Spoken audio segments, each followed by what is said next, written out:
On this week's episode of the Irish History Boys, we are talking all things the chief, Éamon de Valera, who died 50 years ago on the 29th of August 1975, aged 92 years of age. A titan of Irish political life for much of the 20th century. So this will be a very interesting discussion. A very divisive figure as well, so we'll talk about the pros and cons to some of his actions over his long and very prolific career.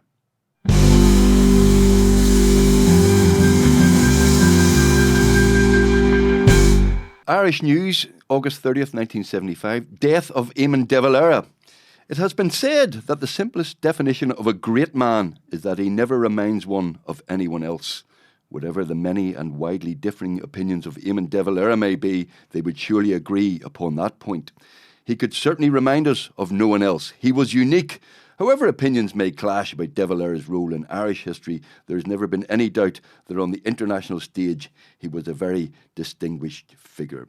As President of the League of Nations in 1932, he gave an address which was described by the Manchester Guardian as the best ever made by a President of the League Assembly. He was acclaimed throughout the world at that time, and the New York Times called him the personality of this session. He demonstrated 40 years ago in his urgent call to the nations to feed the starving of the world that sense of moral responsibility which he continued to express on the international scene throughout his life. Éamon de Valera there being remembered by the Irish News in 1975. Welcome to the Irish History Boys with me, Dr. Cormac Moore. And me, not Dr. Tim McGarry. Éamon de Valera, you are a fan of Éamon de Valera, aren't you? I'm not all of his decisions. Did you not see the film Michael Collins? Did you not see Alan Rickman? Yes. Did you not see him whining behind a hedge and going? He was there. He actually was in Cork at that time, but he certainly wasn't involved in the decision to kill Michael Collins. I think we can put that to bed, even though there are a lot of conspiracies. He didn't kill Michael Collins, right? No, I don't think he did. That was Jonathan Rhys-Myers, as we all know. Right, okay. He was the one who shot Michael Collins. But yeah, look, Dev is a fascinating figure. I like a person who lived for so long and was involved. He's 92 years old when he dies here. He was born in 1882. 1882, right. October 1882. My maths is superb there. But he was involved in so many massive decisions in the 20th century. He was involved in the political life of Ireland for so long. If you move away, say, from the revolutionary years, he's out in the cold for a while. It comes back in 1932. Is in government from 1932 to 1948 as Taoiseach, President of Executive Council until the Constitution of 37, which still stands today. His Constitution. And then he becomes Taoiseach under that constitution until 48. Then he's back in 51 to 54. Then he's back from 57 to 59. He resigns and becomes president of Ireland for 14 years. So he only resigns from public life in 73, 2 years before he dies. So he is such a huge part of. And as the editorial says, people have very, very strong opinions of him. Yeah. You definitely can't doubt his significance. He was, without a shadow of a doubt, the most important political figure in Irish life in the 20th century. Yeah, but there's no doubt about that. And the trouble is he's kind of mostly a lot of people defined just as the Collins de Valera and the Civil War and all of that. Yeah. But there's much more to this man. Absolutely. And his achievements, he's also then seen by his enemies then as the kind of total embodiment of Gaelic Catholic Ireland. Exactly. It's called de Valera's Ireland. A free state. It's kind of dancing at the crossroads. Very Catholic, a very austere, very poor country. And he is the embodiment of that for a lot of people, even though there's so many other players who share the same opinions. And he often, and I find it very interesting, he was a very devout Catholic, but the Catholic Church at the time preferred dealing with Fine Gael, though. What I think Archbishop John Charles McQuaid, Archbishop of Dublin, he said in the late 40s that of Fine Gael, what we propose, they dispose. But they had a very different opinion of the Fianna Fáil governments, who tended to push back at times. And even the Constitution, it does recognise the special position of the Catholic Church. And De Valera had to push back himself. He wanted it to be recognised as the state religion. and he had to push back, and he did. He pushed back and he disagreed. He consented to it being considered having a special position, which was very different than a state religion. Yeah. And he obviously recognised the Constitution recognised all of the other main denominations at the time as well, specifically mentioned in the actual. Constitution. You've mentioned, the Church of Ireland, the Presbyterian Church. Oh no, funny. I Judaism, and even the Society of Friends, Quakers. I did a documentary about the Free State and where all the Protestants went in the Free State, and we interviewed a very interesting man. You probably know David McCullough. People up north wouldn't know David McCullough. David McCullough, broadcaster, has written. Did he write a book on De Valera? 2 volumes. Yeah, very good. Yeah. Sympathetic, but he says on that particular point, he said, the special position of the Catholic Church. He said was actually the Protestant churches were very supportive of that, and supportive of him, and that the notion that we have up here, maybe a lot of unionists might go, oh, he's totally Catholic, and they're against contraception or against that. Well, a lot of Protestants were, the Protestant churches were entirely in favour of the De Valera approach to morality during this period as well. Yeah. So look, it's. Okay, he's a fascinating figure. Like we probably should start off really in discussion about his early career. So can we go back to very? He's not even Irish. He's an American. He was, as one critic, De Valera, the Spanish onion. So his dad was Spanish. His dad was Vivian De Valera. His mother was Irish. She was from a brewery, County Limerick. Yeah. So the dad dies very young. She stays in New York, but ships him back home. Yes, he's shipped back home and raised by aunties, isn't he? Yeah. His uncle, he goes back with his uncle, raised with the family in brewery. Very bright child. Mathematician. So he gets a scholarship to Blackrock College. Right. Plays rugby. Right. In Blackrock College. Loves rugby. Saxon sport. He always loved rugby. He never was a fan of the foreign games. He or the ban of foreign games. He was he always felt hurling and rugby were the best 2 games for Irish people. Right. Never a fan of Gaelic football, believe it or not. Right. A lot of there's interesting debates in 30s about a lot of senior politics don't like Gaelic football. It's kind of a bastardized version of soccer and rugby. So he gets a scholarship to Blackrock. He becomes a mathematician professor in Carysford College, also in Blackrock, but he's in Rockwell as well. Gets involved in the Irish Volunteers, the Gaelic League. That's where he meets his wife, who teaches him, Sinead Flanagan, Sinead De Valera, and gets involved in the Irish Volunteers. Is involved in the Easter Rising. He's one of the commanders. Yeah, he's one of the commanders. Yeah. Of Boland's Mills. And would he have been well known in 1916? Not before the Rising, but obviously when he is. But he's centrally involved. I mean, he's not. He's sentenced to death. Yeah. But now there's doubt about why this was commuted to. Yeah, but I was always told at school that he was commuted because he was American. Yeah, so that was, and there was lobbying on behalf of him from American politicians and ambassadors and all of different diplomats. But he believes, and I think it is a legitimate point. The last 2 people he executed were Sean McDermott and James Connolly in May the 12th, and this was just as Asquith was saying. Actually, this is going against the public backlash. You have to stop the execution. So De Valera would have been probably executed after that. So the timing was also a benefit there as well. But they did. I mean, they did hang Casement after that. But that was a different case. Was it different? Well, it was different circumstances. Yeah, and I think that the prominence of Casement within the British circles. Traitor and all that. That was seen as a different case. So he was executed in August. So so he got away with it.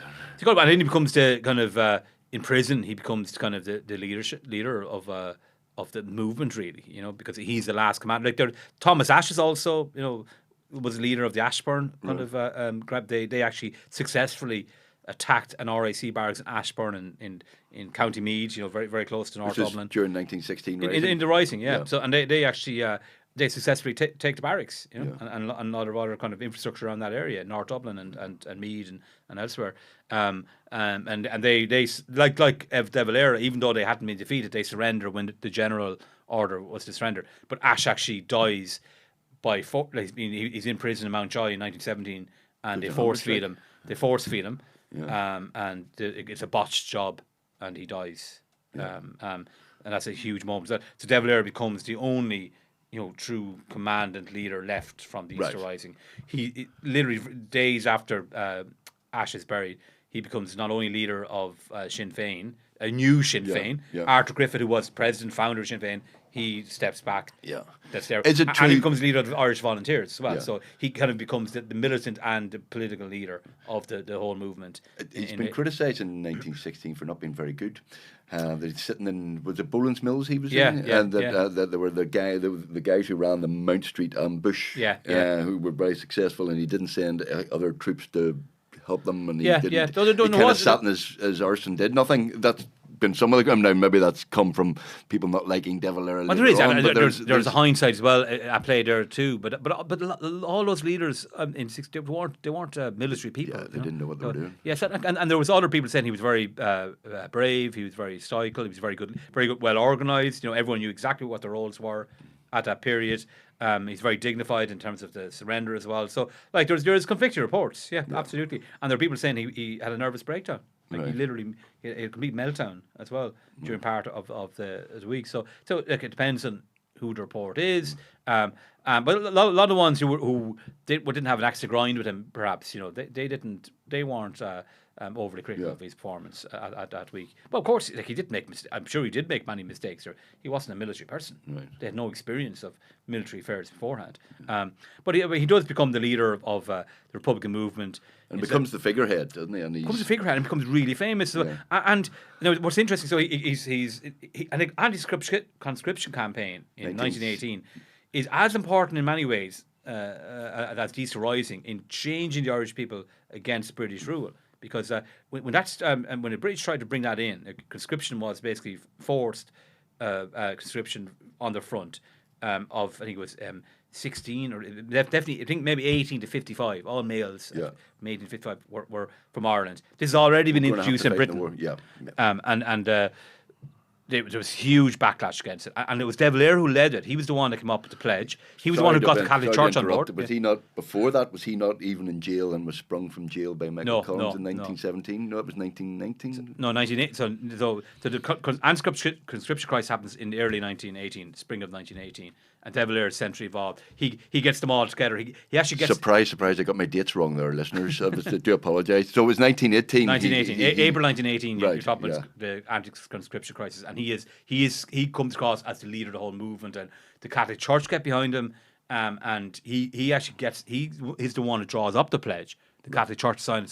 So he actually, even though the Irish Party is involved in the anti-conscription campaign, supports it, shares like John Dillon, for example, who taken over as leader of the Irish Party when Redmond died in March 1918. There's a great photo of De Valera and Dillon on the same platform in Ballahadreen in Roscommon with a big anti-conscription poster. So that happens, but then the British take it out on Sinn Féin, which they make it easier for Sinn Féin to gain electorally, and they arrest most of the leadership in May 1918. It was called a May plot, the Sinn Féin plot. So basically, there was a guy from Portlaoise, Joseph Dowling. He was part of Roger Caseman's prisoner of wars brigade from Germany. He served in the front, got captured, but then the prisoner of wars actually set up an Irish brigade to basically the Germans let them off, come into Ireland and start a war there. So this guy Joseph Dowling is caught off the coast of Clare. And then the British say, this guy was in cahoots with Sinn Féin. Right. There was a plot to the Germans to take on the British. Yeah. Exactly. So they're all put in prison. Put in jail. He's put in jail in England. In Lincoln. In England, yeah, he's in Lincoln. So he but in the meantime, the Sinn Féin have their spectacular election. They win 73 of the 105 seats, and he is even though he's not there, he is the figurehead of that. He's the leader of that. So he oversees that spectacular win for Sinn Féin. And then he's freed, obviously, by Michael Collins and Harry Boland in 1919. He then becomes president of the Dáil. So he's on the run now. He's freed from Lincoln jail. You say freed. He escapes from Lincoln jail. Yeah, but he goes. There's a photo of him in April the 1st, 1919.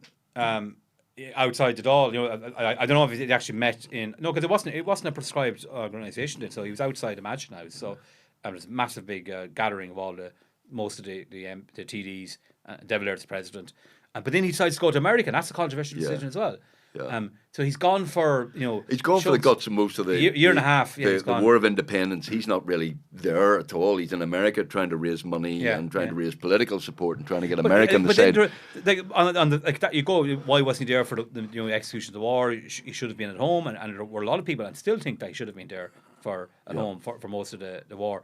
But he did see, and this was proved right in the end, that the importance of propaganda, the importance of the international pressure that was put to bear on Britain, was huge.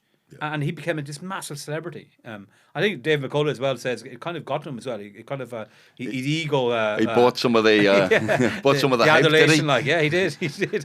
I am Ireland, I am Ireland, yeah. But he raised a lot of money and raised the Irish profile. Now he wasn't successful in getting the American government to accept Ireland's claim for self-government. But later on, there was pressure on the British government that did come from America in terms of maybe not as overt as the Irish would have wanted in recognition and all that. But there was certainly pressure on the British government to end the War of Independence and come to some sort of deal with that. Yeah, absolutely. And it was like Churchill who was considered a hawk as opposed to a dove. Yeah. His mother was American. His wife was American, and he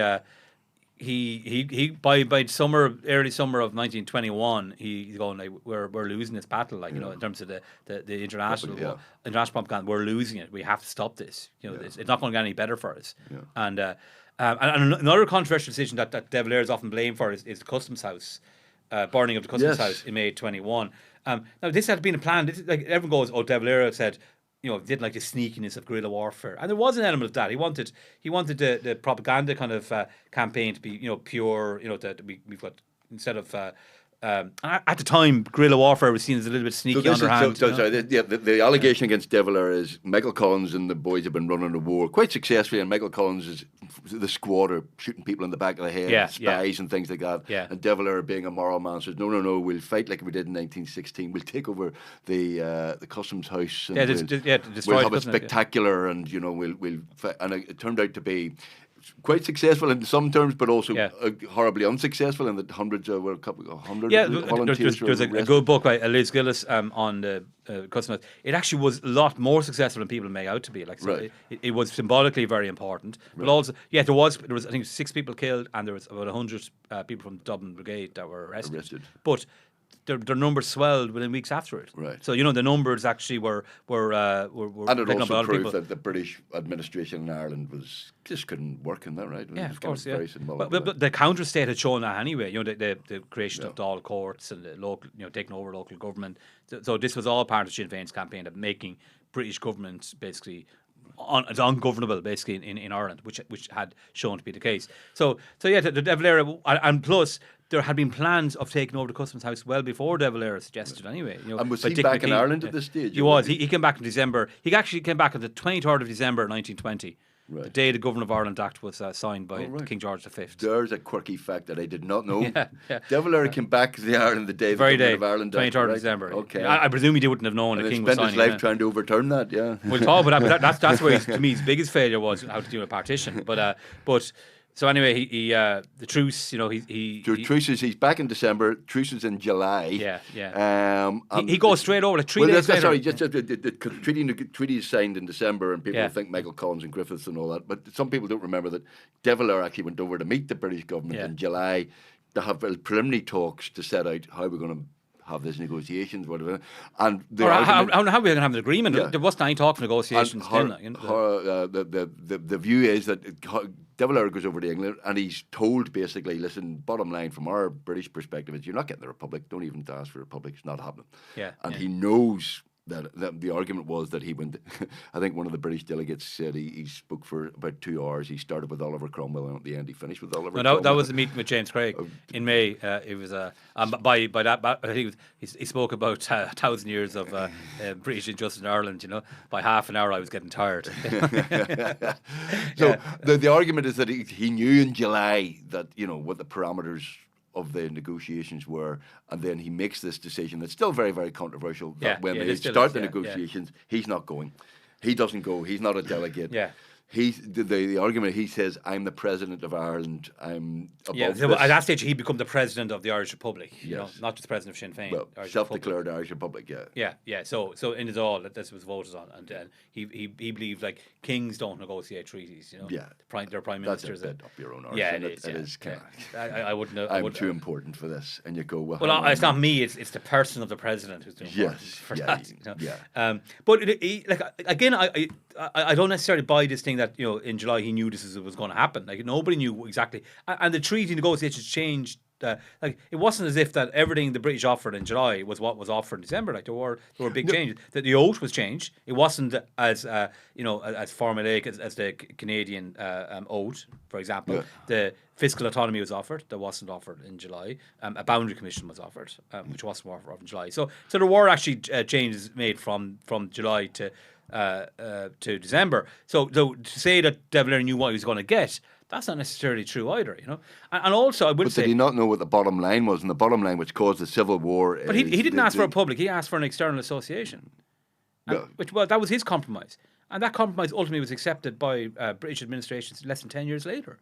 So it wasn't as if he was that far-reaching, but the fact he was thinking more about this than anyone else was, and the guy was an intellectual, and he was a very, very bright guy, and everyone knew that. There was a reason why he was the leader of the movement. Yeah. He was Collins' leader. Collins always said it. He was my leader.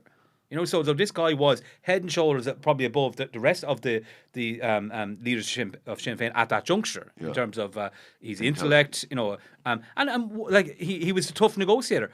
I would say that they wouldn't have wanted De Valera there in many respects because he was a tough negotiator. But his external association was not this crazy, Republican idea. Okay. And to give up what the people of 1916 had died for, and people died in the War of Independence and in between. That was a very difficult thing for people to do, to give up on that, So it's not as straightforward as, oh, look, that was the best you're going to get. You have to accept the oath. The oath's not that big a deal. It's just a form of words, But yes, it may sound like that to us now, but back then, it was so soon after the Easter Rising. So many of the people's relatives and people who were involved in Easter Rising were still there. It was a hard thing to give up. Now, should he have gone to the negotiations? He certainly should have, definitely, by the latter stage in particular. Yeah. But when it went to the kind of the end game, he should have been there. He was their best negotiator, I believe. He should have been there. Yes, absolutely. And will you accept that? That's good. Oh yeah, I've always accepted that. Yeah, I think, Yeah. but it's not as clear cut. It's not as simplistic as a lot of people So make it you out. telling me that the Michael Collins film lied to me, and when Collins came back, he didn't scream like a child, "Where's the Republic? Where's the Republic? Where's the Republic?" That's not true. I love Alan Rickman, but he's great. He's great. He's better always as the great. sheriff of Nottingham than he is of the Éamon de Valera, do you think? Or as Hans Gruber, Yeah. But he's great. In fact, he's good at his role. Like he's meant to portray Éamon de Valera as this snivelling, cowardly, kind of whimpering fool, which what Neil Jordan wanted of Éamon de Valera. So you're slightly more sympathetic. He should have gone to the negotiations. He should have gone to negotiations, absolutely. Yeah. But when Collins and Griffith come back with this treaty, he's appalled. He's absolutely shocked and appalled. Yeah, he's appalled. Yeah, and because there was a very fractious cabinet meeting December the 3rd. So the treaty signed December the 6th, but they all have to come back from London on the weekend, which is Saturday 2nd, Sunday the 3rd of December. Friday the 2nd. Could he not have just FaceTimed him and just tumbleweed? But, seriously, Seb. Phones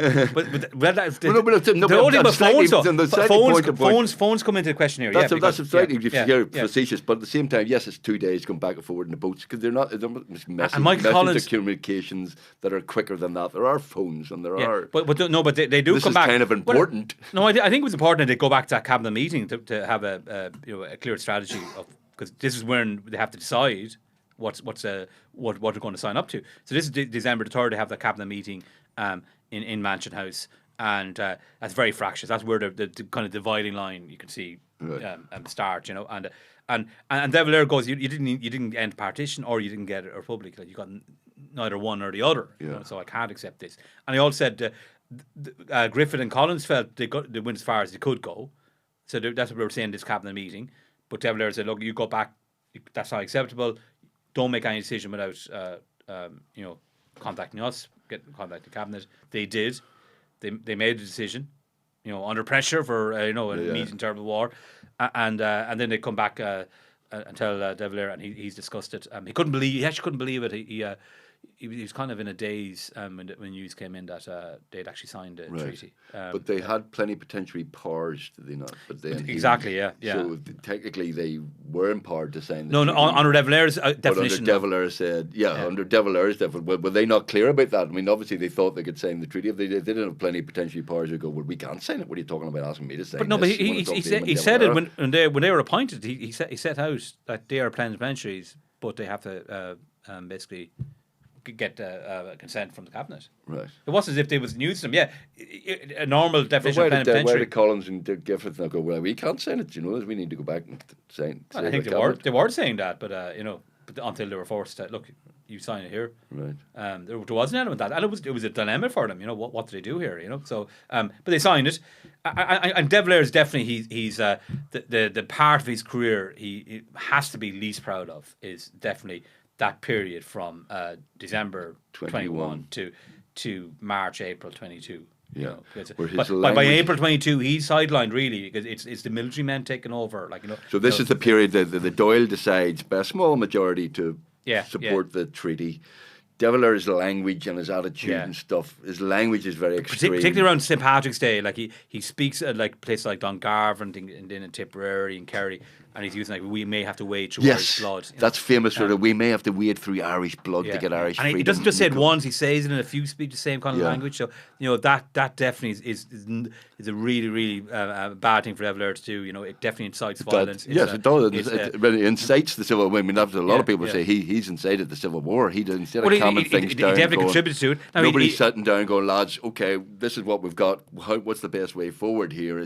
Let's condemn our former comrades and have a war. I mean, there was a better way forward than that. And there was. As the leader of the nation to do that. I think he always later life was very paranoid about that part of his life, and he always tried to justify his decisions. But I think because he probably knew that he'd gone too far. He erred there. And in fairness, he didn't cause the civil war alone. And he didn't want a civil war. He had a pact obviously with Collins to prevent civil war in the June election. They didn't want the civil war. When the civil war started, he wasn't involved in any decisions then. He was sidelined. He was sidelined, completely sidelined. He was not allowed to make any decision. Now he came out against the civil war once it got really nasty from September, October onwards. He was saying, "Look, this is madness. This is just there's no sense to this at all now. You just have to stop the killing." And then he was further sidelined. He was further sidelined, but he has to take a huge part of culpability for causing civil war. Absolutely, I think that anyone has to accept that. So then you think this guy's career is over? So you're listening to the Irish History Boys with me, Cormac Moore and Tim McGarry, discussing Éamon de Valera. This is the podcast where we explore Irish history inspired by what was reported in the Irish News 100 years ago. Éamon de Valera, very, very controversial figure. People might want comments and stuff. If you want, you can get in touch with us anytime on WhatsApp or email. Let us know if you have any questions. Send us a WhatsApp message or voice note on 07483 313 842. Or if you're an Éamon de Valera fan and you live outside the 6 counties, that's +44 7483 313 842. Drop us an email on irishhistoryboys@gmail.com because Éamon de Valera will be very, very controversial. That's probably the most controversial aspect of his career is people would say he incited the civil war. If it wasn't for him, there mightn't have been a civil war. I still think there would have been. Yes, I think if you look at this with you in the past and stuff like that, and the reasons for it, it was probably inevitable. But it was inevitable. Like the civil war was basically within the IRA. Basically, the conflict comes from and De Valera was a peripheral figure within the IRA itself.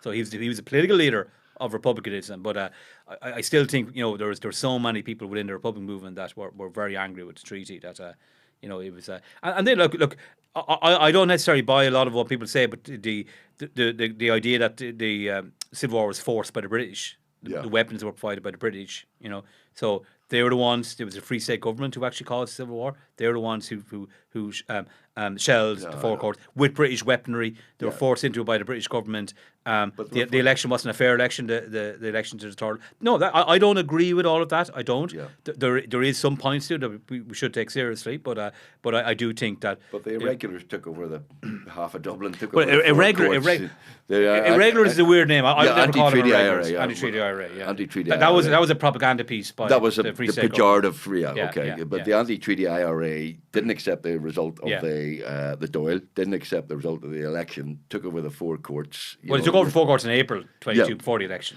Took over the four courts, basically did a 1916 saying we're here, we're kind of undermining any authority you have. Yeah. And the Free State were kind of forced into the Civil War. Yeah, but that's a lot of time people say that they were forced into it by the British government.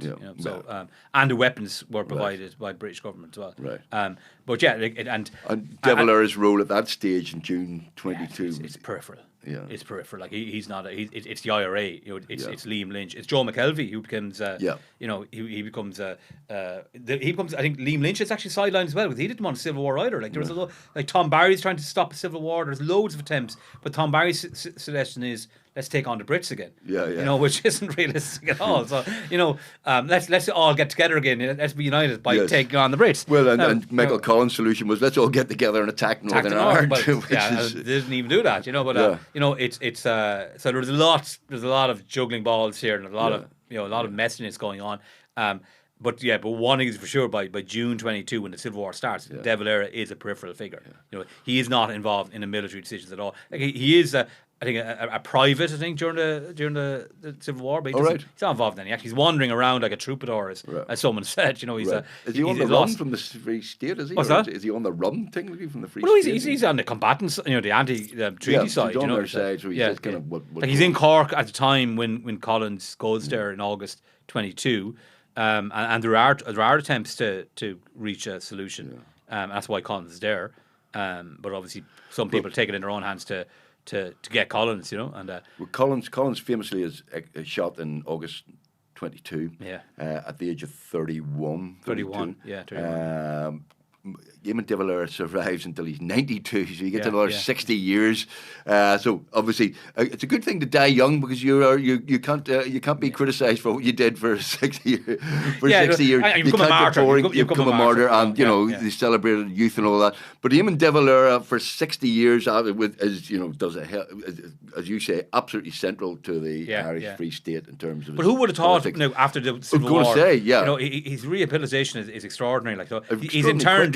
He's speaking at an election a rally in Clare in August 23. This is a few months after the Civil War hostilities had ended. But the Free State government is still arresting Republicans and interning them.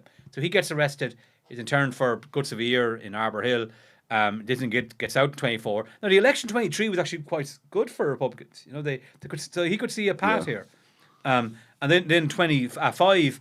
The Boundary Commission offers him an opportunity because the Free State government had made such a mess of the Boundary Commission that but he also sees the limits. So he's president of Sinn Féin. So the pro-treaty side of Sinn Féin had left Sinn Féin and formed Cumann na Gael. So Sinn Féin is now an anti-treaty body, which is he's president of. He opposes the Boundary Commission agreement, the London Agreement of December 25. So does the Labour Party, so does the Farmers Party. So the kind of opposition is coalescing against the Boundary Commission. And they have the votes, pretty much have the votes. There are 48 Republican TDs, but they're not on the dole. So there was a vote to pass the London Agreement that Cosgrave and others had signed, and it could have failed. It could have brought down the government in December 25 if the Republicans had taken their seats. But we're purists. We don't take both. We don't take part. But De Valera was definitely going. Abstentionism hasn't really worked for them, has it? Over the years. It definitely worked in 1918. I think it brought people with them. Slightly different circumstances. But not bad at 25. 1918 wasn't that far. I know. A long time ago. But 25. So De Valera sees the limits of it, and then he leaves Sinn Féin months later, and almost immediately starts a new party, Fianna Fáil, and he brings most people of Sinn Féin with him. And he wouldn't have known that at the time. He didn't know how well it was going to succeed. And he in many ways when he left Sinn Féin, he thought, this is probably the end of me. But Fianna Fáil is this juggernaut, and it just becomes so well organised. Sean Lamass is centrally involved in setting it up, running it. It does very well in 27. It's forced into the Dáil in there's two elections in 27. One after the death of Kevin O'Higgins. Some people say the last casualty of the Civil War. He's shot in July 27. And then the government, Free State government, say you have to take your seats in the next election at all.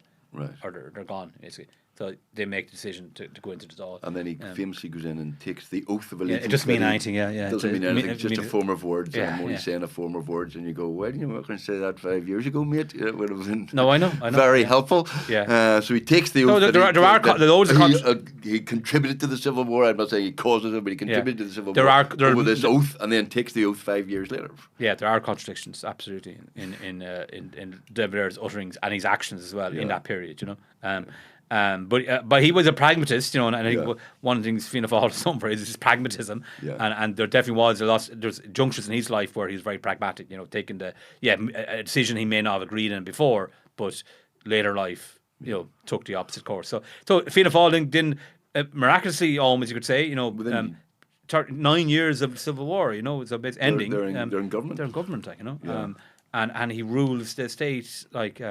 As leader for most of the rest of his life. Yeah, there's only like less than 10 years. Yeah. I think that he's not or his party's not in some capacity in government. He from writes 1932 to 75, for example. So. He writes he doesn't necessarily write it entirely himself, but he writes the Constitution. Well, his Constitution, Now, obviously, he gets input from a lot of people, but it's he's the main decision maker. Right. It's his work. And that's the Constitution that still stands today, with amendments, With amendments, yes, which he allows as well. Yeah, he allows for referendums and amendments. And we have to go in the context of the time. This was at the time where democracy was on the run. Fascism was fascism was prevalent. Even in Ireland, you have the Blue Shirt movement, which Fine Gael people don't want to be reminded of this, but the first leader of Fine Gael was Eamon Duffy, leaders of the Blue Shirts. So there was strong fascist elements, and he took them on. He also had problems from Republicans, the IRA. Yeah. And he kind of he divorced himself from the IRA in that 30s, and even ended up executing IRA members and turned them and executed them in the Second World War. So there's but he definitely is he's a champion of democracy, and that becomes very clear in the 30s. Yeah. He could have taken a much more dictatorial route, autocratic route. He didn't. He was a champion of democracy, and the Constitution is a testament to that. Now, there's a big controversy in the Constitution about the president, this new role of the president. The opposition thought he wanted it for himself. It was a lot of power vested in this person. There wasn't really. It was very. It's ceremonial, really. It's very symbolic, but there are some powers.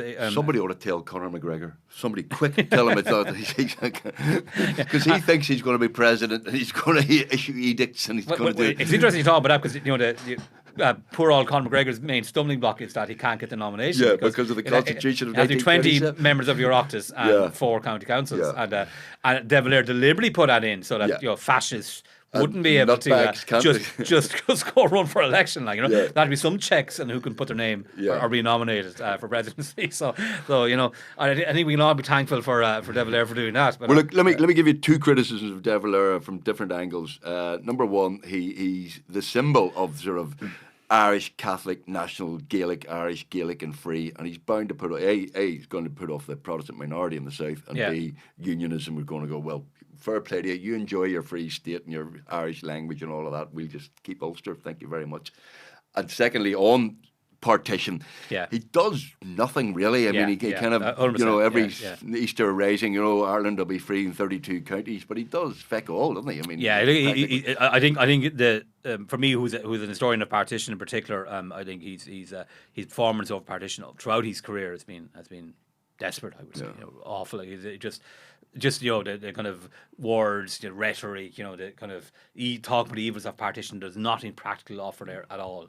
There's no reason. Like he was the one who ruled out coercion in August 21. He said we can't coerce. It'd be like the Brits attacking us if we attacked unionists. So we're not going to do that. Yeah. But then he doesn't talk to them. He doesn't engage with them.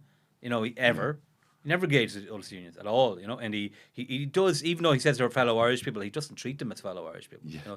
He doesn't engage with them at all. Eamon de Valera, partitionist mindset. But was he enjoying being president of his 26 county state? No, he passionately wanted to unite Ireland. Absolutely, he wanted to unite Ireland. No one can deny that. Yeah. Absolutely no. Another thing that cannot be denied: De Valera was a very sincere person. He was considered a very principled person. Yeah. People met him. There's great dignity about him. And that often doesn't come true if you hear some of the controversies that surround him. Yeah. But most people who knew him felt he was a very dignified, great way he carried himself. He was just seen as a, like, people believe what he said, you know. Yeah. Like, and even though he's He's a very, very devout man, but he takes his principles very seriously. but people like warm to him because he comes across as so sincere in his beliefs, and you know, he doesn't like, there's no BS with him either. You know, he's not a great speaker. He's not a flowery orator. Like, have you seen some of these? I see some. Like, he's not a great speaker. You know, it's a very. He was quite good after the and he could Second hardly World read War. as well. The 30s, his eyesight was deteriorated, and he's struggling to read the script. Right. You know, it could seem like you can see someone, he's holding a piece of paper and he's looking at it, and it's he's not able to get words out because he can't see them. He's a number of eye operations in 30s, like, and his eyesight just deteriorates. Right. By the time he dies, he's almost blind. You know, Yeah. but he was very sincere. But when it came to partition, he just didn't have any practical. Did he just policies, not you know? get unions? He didn't really have any connection like with every unions leader in of any Sinn shape, Féin. shape, form, or description. Had he ever any encounter with unionism apart from one meeting? He met James Craig, which wasn't a very successful meeting. Right.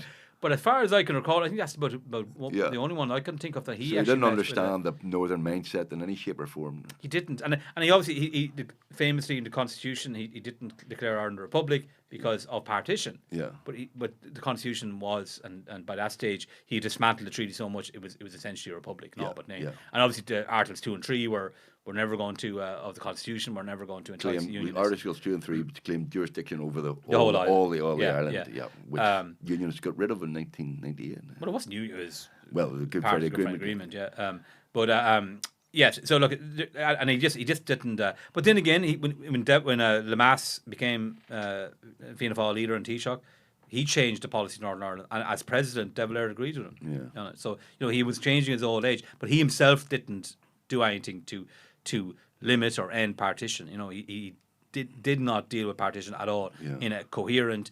And like, he was very strategic in other ways. Like, he was very strategic the way he dismantled the treaty, and how we negotiated, say, with Neville Chamberlain in '38 in getting the ports back, which is really important for Irish neutrality during another controversial decision. Yeah. You know, should Ireland have been neutral during the war? Most people would agree they should have, but there are people who don't. You know, Irish neutrality. You know, when Ireland agreed to be neutral?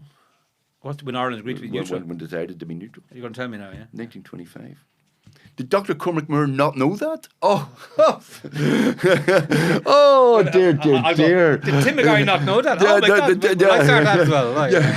No, they agreed in 1925. And you say the treaty ports in 1938 were handed back to the British, but the British were okay with that because they knew war was coming, and the treaty ports weren't as useful. But not all of Britain. Like, Churchill was a gas. Apparently all the heads of the army and the air force. No, I know that, but Churchill was a gas. He was on the periphery in '38, but he was disgusted by Neville Chamberlain giving up the three ports. Yeah. Well, we should do an episode on Irish neutrality because it's a fascinating subject. It is, but again, two things. First of all, the 1943, I think, was Churchill's famous, or sorry, De Valera's famous speech about the Ireland that we see. Oh which is people sturdy. It's exaggerated again, men, like, you know. It's sturdy men playing sport and comely maidens dancing at the crossroads, which he never said. He never said that. That's completely. It's the St. Patrick's Day fireside speech. There was. I mean, it was certainly a patronising kind of. It wouldn't everything be great, but it wasn't patronising. It was it's certainly to 20-25 years. Yeah, but not at a time. Like, he was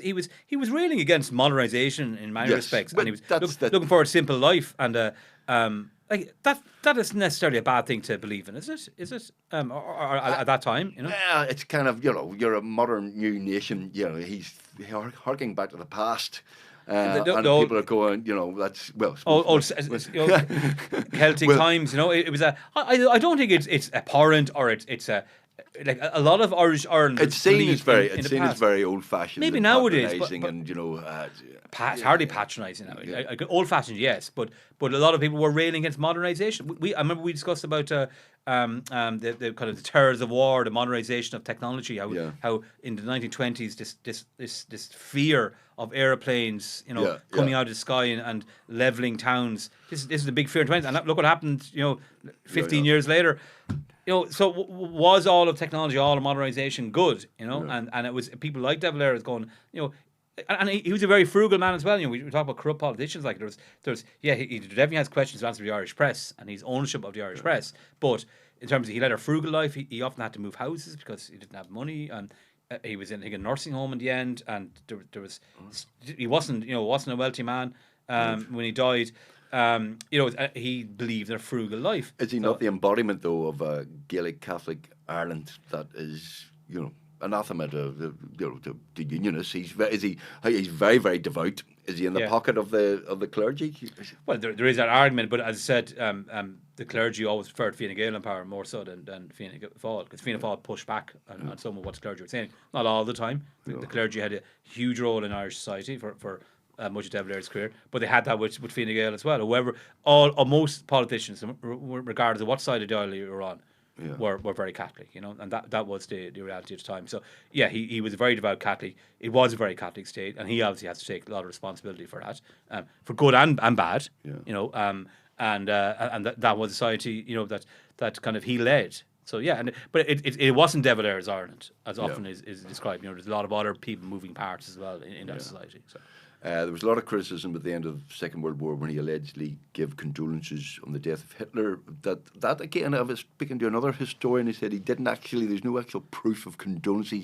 He certainly went to the house of the German ambassador. Yeah. Some people say though he was giving condolences. Some people said no, he was just.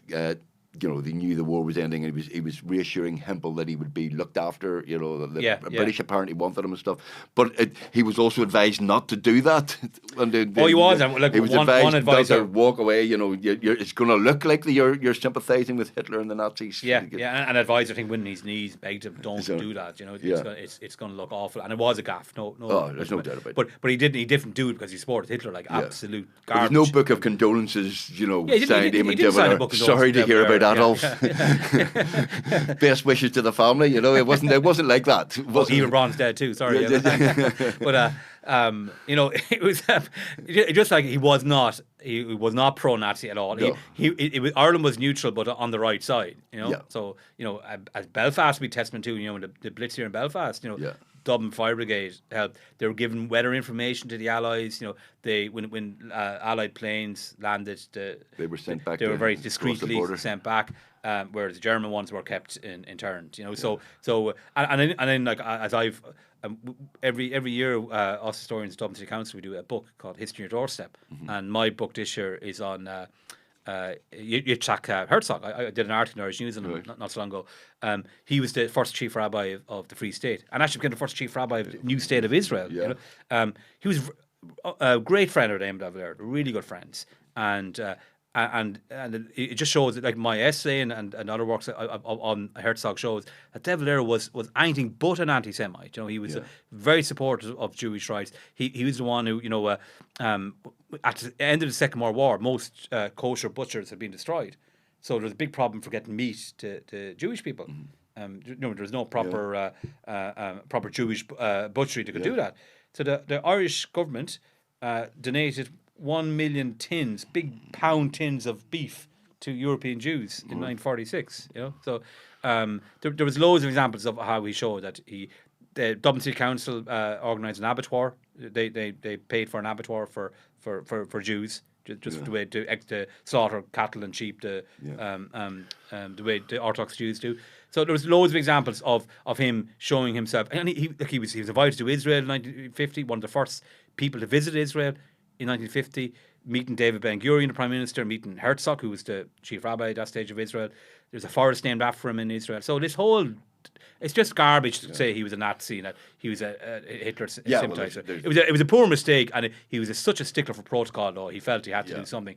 And it was more in sympathy to Edward Hempel, who he got on with, whereas the American ambassador, David Gray, was... had a really terrible relationship with De Valera, Did Éamon de Valera not say he didn't need to know or to find out what the Irish people wanted? He only needed to look into his own heart. Yeah, he did say that, and he said it based on growing up. Incredibly arrogant. I mean, I'm the same. I just need to look into my heart. Well, you are very arrogant as well.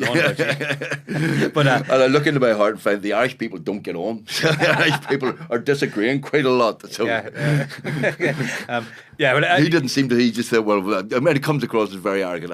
I'll tell you what Ireland wants." No, it does. I would never say that. Or I don't. Most people glad would say to hear that, it. You would, but but then again, but he did often hit the right chord, though. And speaking of the Second World War, like just after he went to Hempel's house, he had his famous standoff with Churchill. Churchill was was ranting about Ireland being neutral and their Yes. performance, and De Valera really stood up for, and he spoke on very- behalf of the Irish people. Yeah. And there were times he was able to do that. He was able to catch the mood and to represent Ireland more than anyone, you know. And also, what we haven't touched upon really is the League of Nations. He was president of the Assembly there for a period, and was seen as a really great international statesman. He was looking after small nations, you know, when it was looking like the big nations were going to go at it again, as he did in the First World War. He was speaking, and he spoke, you know, about power, about fascism. You know, he spoke with great dignity, which real, very well respected international statesman as well. So he was able to tap into people's emotions and tap into people. Maybe that's where he was coming from in terms of, and he was talking about his growing up. And this was also because he said this because he was considered a foreigner by a lot of people, you know. Yeah. So it's kind of defensive mechanism as well. All right, you know? right. So like, you know, he was born in New York. You know, Yeah. his dad was from Spain. You know, he was kind. He grew up. He was the point he was trying to make. Where I have to look in my heart is that I grew up in Brewery. I grew up in Limerick. You know, I grew up with the people of Ireland. You know, so that's what he meant when I look into my heart. You know, The Irish News in 1975 is pretty sympathetic. Would have been kind of going, yeah. I mean, I think what would the attitude have been in 1975 when he died? I don't actually. I vaguely remember De Valera dying. I don't because I wasn't born. Well, that's a pretty good excuse. I do remember him dying, but again, the North slightly different. The coverage of them in the North would have been slightly different from the South. But the Irish News, I mean, the whole tone of this is kind of, you know, great statesman, very important figure. But might have been slightly more pro-treaty, for Collinsite than pro-De Valera. Am I right? Would that be? I would have thought so. But even that, I mean, it's still De Valera, 50 years. and De Valera was such a distinguished man. You know, Yeah. I think like women's groups in particular, like would have had issues. De Valera, like he definitely embodied that kind of you know, the austere anti-women, like even in the Constitution, like, you know, the place of women's at home. Yes, You know, I mean, there may be people screaming at us, going, "Aye, what about the, you know, the Magdalene Laundries and Tuam and this, that, and the other, and what a great statesman he was." He presided over all that. He presided over all that to happen. You know, and that kind of that history is only kind of coming out now. Of you know, what was the state's involvement? We know the departments knew that some of these institutions, what they were up to, and turned a blind eye. In some parts, were active participants in actually allowing them to function and to. So there's an argument he created in Ireland that was miserable, oppressive, grey. He had an economic civil war which didn't work as well, isn't it? Right? The economic war, but So, but again, the economic war wasn't as impactful on the economy declining as other factors like the Great Depression, for example. You know, that happened. So I think there was some study gone. Say, for example, there was no economic war with Britain. Would the economy have contracted as much? And maybe not as much, but not that far off. Yeah. You know, so it didn't have as big an impact as people would make it out to be as well. You know, but definitely the role of women's society, which hadn't been good on any administration. Let's call a spade from the 1920s. You know, they were sidelined completely. But De Valera being in power for most of that period has to take a lion's share of culpability for that. You know. It's not like unionists were all feminists and. No, but I'm actually comparing more to the opposition this time. You know, like what would Fine Gael or what would the other parties have done? You know, so you know they can't go like when we were champions More of age women's of the rights time, as well. But because he was in that position of power for so long, he has to take a large degree of culpability for that. You know? Okay, you're making me more sympathetic to him. Go ahead there, Jim. Jump in before you wrap up. Actually, just again, reference to your audience, your fans. Here's one from Anthony Dorian, I think, on YouTube, said on a previous podcast, just listen to this podcast, walking my dog through Glengormley Park, brackets, Lillian Bland Park. Really enjoyed it. Thanks, lads.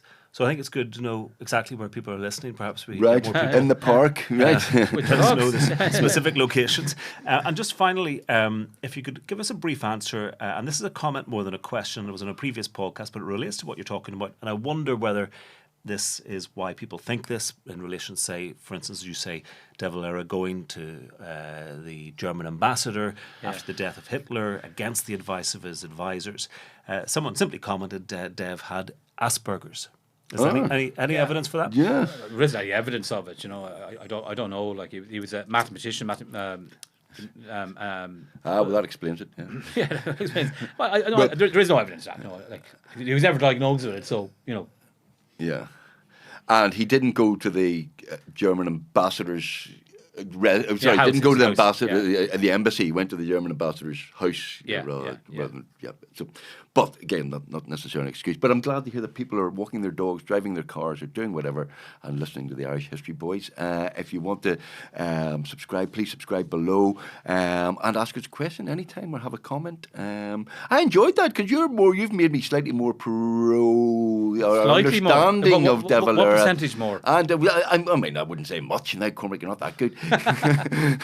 A couple of percentage more. Yeah, I mean, I've slightly more. He's such a towering figure and had such an impact on our society. Like, of course, he's going to be divisive, but like, it was an extraordinary life, though. Yeah. We obviously talked about Daniel O'Connell recently, who also had an extraordinary life, was the titan of the first half of the 19th century. But De Valera was the titan of Irish politics pretty much the whole of the 20th but century. But the RTA did the whole greatest Irishman ever. Yeah. John Hume beat him. Collins beat him.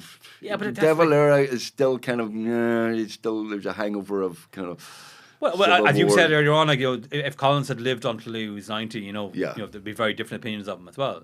So like, when you're in government, you have to make a lot of tough decisions too. So people who are in opposition tend to be more popular than people in government at times. Because it's an easier job in many respects. Yeah. So he made many controversial decisions. He was a man of his times.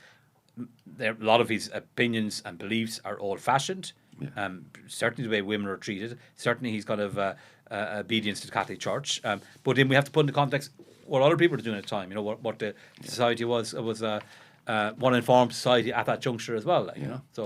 But anyway, go and watch Michael Collins again and see the real Éamon de Valera with the real historical account. The real historical account. Okay. Do you know that Liam Neeson's my brother-in-law's cousin? That's Ireland. I didn't know that. You didn't know that? That's fascinating facts on the Irish History Boys. Thank you for listening. That is a fascinating fact. I'm glad you brought it up. Yes, Liam Neeson is my brother-in-law's cousin. You mean Michael Collins? No, Liam Neeson. But go and watch the Michael Collins film, and you will get there were some historical facts in there, but mostly it's an enjoyable movie. It's a very enjoyable movie. But don't write a thesis based on that movie. Okay. Thank you very much for listening to this edition of the Irish History Boys. We will see you again soon. See you next time.